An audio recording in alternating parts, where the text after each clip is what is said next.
Amy Baker loved to bake. She owned a bakery called Amy's Sweet Treats.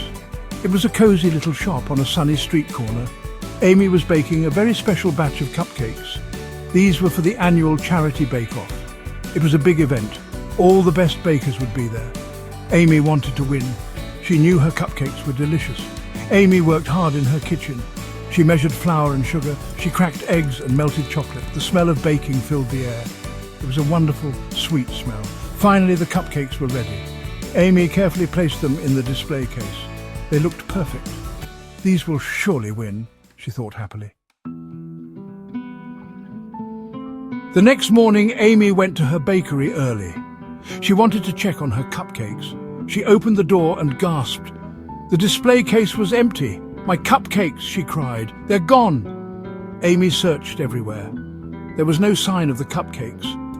But there were some strange clues. On the floor, Amy found an empty cupcake box.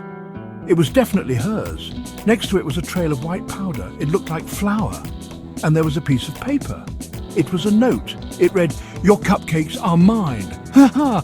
Amy was so cross. Who would steal her cupcakes and why? Amy knew just what to do. She called Detective Max Carter. He was the best detective in town. Detective Carter arrived at the bakery quickly. He had a big moustache and a friendly smile. "Tell me everything, Miss Baker," he said.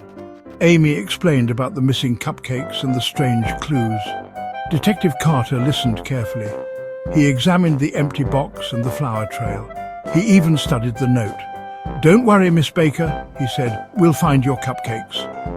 Detective Carter had a plan. He would follow the clues. He wanted to see where they led.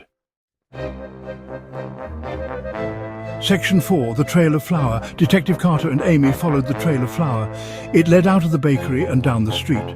"This is strange," said Amy. "Where could this be going?"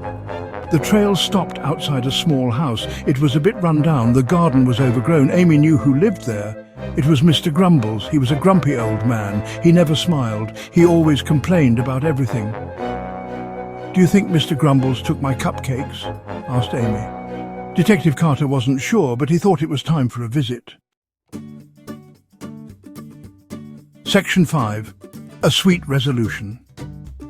Detective Carter knocked on Mr. Grumbles' door. Mr. Grumbles opened the door. He looked as grumpy as ever. "What do you want?" he grumbled. Detective Carter showed him the cupcake box. "Did you take these, Mr. Grumbles?" he asked. Mr. Grumbles looked surprised. "Cupcakes?" he said. "I love cupcakes." Then he looked down. He had flour on his slippers, and there were crumbs on his shirt. "Oh dear," he said. "It seems I have a bit of a sweet tooth." Mr. Grumbles confessed. He had indeed taken the cupcakes. He felt very bad about it. He promised to pay Amy back. Amy forgave him. She was just glad to have her cupcakes back. She even gave Mr. Grumbles a few extra. He wasn't so grumpy after all.